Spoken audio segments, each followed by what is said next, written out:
Cosmic here, welcome back to the channel, and just when we thought we were outside of spooky season, now that it's November, Bandai dropped a couple updates on us that we just absolutely need to talk about. Now, in this video, we are going to talk about kind of the updated release trend that we have, at least now until May of next year, kind of what to expect in those decks, and then also what happened to the action points that we were hopefully going to get. So with that introduction out of the way, let's get right into it.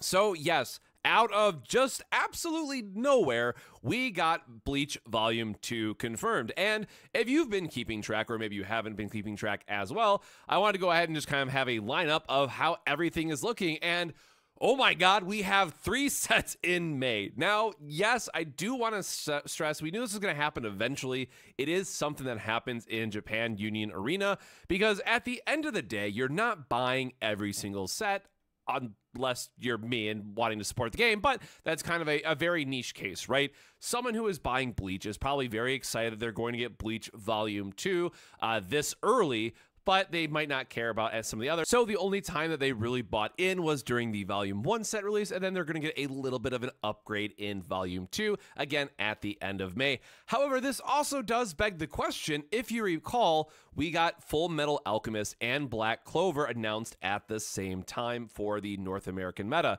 However, we have Black Clover, we have no update whatsoever on Full Metal Alchemist. So is this something that's going to get pulled up? Is it going to get pushed back at this point? Is it going to be like June 5th or whatever that Friday would be to then essentially have 4 set releases back to back? God, I hope not. And the other thing I have to stress here is that I am going on a trip in April, so that's already going to be a pretty expensive month for me in general. It's one big trip I'm making. So now I'm also looking at this like, how on earth am I going to be able to do Sword Art Online into Black Clover into obviously having to buy Bleach Volume 2, because as we're going to talk about shortly, it is a very big set in terms of, one, getting a new really good meta relevant deck, and then 2, upgrading one that's already doing very well here. So I mean, like, Bleach is, if you already have a Bleach deck, it's definitely not something that you can pass up on, and something I would definitely recommend at least preparing for, knowing about, especially like getting those Ichigos, because they'll probably go back up now that Volume 2 is confirmed. It'll be long out of print at that point. So, of course, just talking about the other ones, we do have Jujutsu Kaisen up later this month. We are, of course, always wondering what's happening with the, is Sukuna going to get some kind of rebalance? Is there going to be a choice restriction, right? No idea yet. And then Code Geass. So I am still really curious to see where it's going to evolve from here. I think the next 3 sets that we're getting are all very good in their own right. Obviously, I'd really hope that we're going to see a buff from Demon Slayer, but this is, again, one of those times where you have to pick and choose. Like, maybe, there are a non-zero amount of people who are maybe excited for both Sword Art and Bleach, but having those back to back is definitely going to be a little bit rough. So definitely let me know your thoughts in the comments below. Are you just buying one of these so it doesn't impact you at all? Are you maybe looking at 2 sets that are right next to each other that you're previously really excited for, but now have to maybe hold back a little bit? Definitely curious to see kind of what the more general opinion is on this topic, because again, as someone who wants to support all these and make videos on all these, this is going to be rough, and I'm not sugarcoating that at all. But hey, I knew what I was getting into, but it is still something I will have to plan accordingly for. So moving on from there, let's talk about Bleach Volume 2 itself, because naturally you're going to have questions. You're going to want to be wondering, what about the Rukia? What about the Orihime, right? So good and bad news, I guess.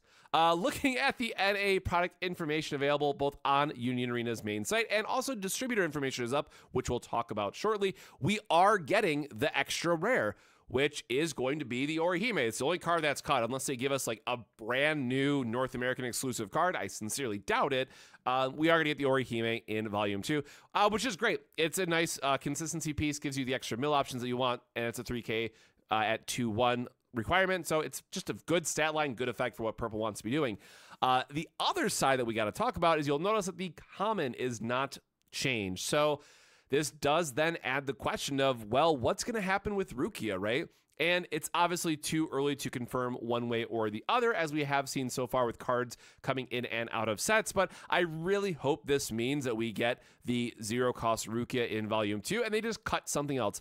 Obviously, I would have liked them to just include it and not cut anything else, but I'm sure if I took the time to dig into the set list, there would be at least a card that we could cut in favor of the raid target Rukia, right? I want to go back to that being like the most important side of it. Yes, there's stuff like the double energies that get a reduced cost if your opponent has a green or purple, like the various requirements, right?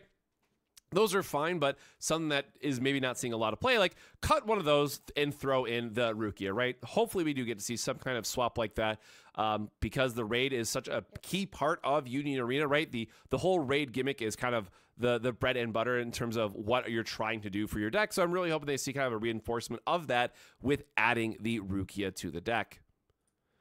And then moving on from there, just talking about two key decks to look out for. So Senjumaru is a beautiful card for the alt art version. And this goes into the purple Ichigo deck. Again, just getting a ton of removal is just the core of what purple wants to be doing. Yes, you do have to, thin out some cards either from hand, the deck, what have you, for you're losing cards somewhere, so you can't just infinitely cycle these back to back. But more removal on a body is always good. And also, there is a key card that goes with Zero Division that does help with the card advantage as well. So we do get to see the return of one of these stages finally getting a little extra use out of Bleach. So really cool to see. Again, just the artwork is gorgeous. Like, I probably won't play this version of the deck, but for the alt art, I'm probably going to pick up one just to pick one up because, again, I think that art is absolutely stunning. And then the other side of this is, yes, the blue Bleach deck will be joining us, which is all focused around a specific season. Again, full disclaimer, I have not seen Bleach, but I am trying to keep up on what all the individual decks do and whatnot. And this one's really interesting because and no surprise that it's doing well in Japan, but it kind of breaks the color pie, as it were, where Blue now has access to freezes, which is very like yellow themed or yellow coated in Union Arena. And then it also has just the normal bunch of draw and filtering that Blue knows and loves, as we've seen with like JJK and also like specified slot in Hunter x Hunter, right? So you're getting this maximum consistency while also getting a Rukia that's going to rest something obviously very strong in multiples, and then there's also other cards that go with Rukia to boost it up. Now, the other thing is we got to give a quick shout out to the triple star version Rukia. This is confirmed to have signatures in the set, which means, guess what? No serialized cards. So we'll talk about that here at the end. But that is a card that I know is fetching a good price right now in Japan. A lot of people are really excited for it. And I've seen a couple of these pop up just on Twitter and whatnot, and the foiling on these look gorgeous. So really excited to see kind of where more of this comes along. But in general, definitely look forward to the blue Bleach deck. It is very strong at what it wants to be doing. And again, kind of just goes to the point of, well, Bleach just continues to get better and it continues to be in a very solid spot. So Bleach stonks continue to go up, as it were. And that's all I can say, because we're going to have, 2 to 3 different good purple versions of the deck. The blue deck is going to be very good. And there's also an additional yellow deck that we're going to get that bumps up into technically a different archetype, but does make it better. So we're going to see more yellow Bleach decks as well. Yes, sorry, if at least from what I remember, that green doesn't get that much of a boost. It does get like 2 more cards, but overall it is purple and blue, which if you watch other videos, that's something I kind of talk about quite a bit, is purple and blue always get kind of the top part of the favorites, as it were. And because we're playing a best of 1 game, probably consistency just goes a long way, but it does seem like pretty consistently blue and purple are the 2 favorites, as it were, in Union Arena. So giving a really quick look at the distributor information, kind of as I pointed out, yes, we are going to get signatures confirmed. It is going to be the same ones that we've seen from Japan Union Arena. So if you want to look up all these signatures there, you absolutely can. But again, going to show off now the double star Ichigo, which is kind of the other one I know. Again, it's Ichigo, so go figure, right? But the double star that's fetching a good value right now, and also goes into the blue deck, which if you max rarity this thing out, it just looks absolutely gorgeous. I did find one of those on Twitter as well. So just a quick look at the additional information here. Not too much to talk about, right?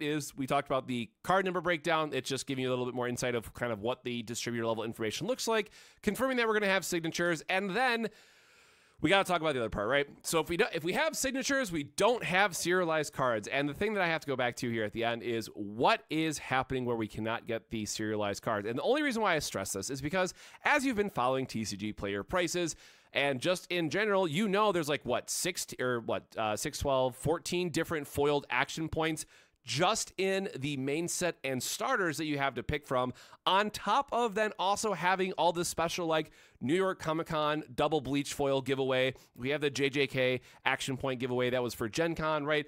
We have the 4 additional foil action points from the store tournaments, which I love, by the way. I super am appreciative of the LGS support, but what is that like next really high level collector item? And that goes back to these serialized cards that they added in Japan, which is a very hot item for collectors, which, yes, does raise the value of the game overall and helps people. You know, if you open one of these, it's going to automatically sell for like $2,000, $3,000, $4,000, right? It's very exciting to open these. So just from another case of, yes, getting triple stars are cool if you get that in your case, but getting a serialized action point is just that much better and so much more rewarding of a feel. So I do hope we'll get these eventually.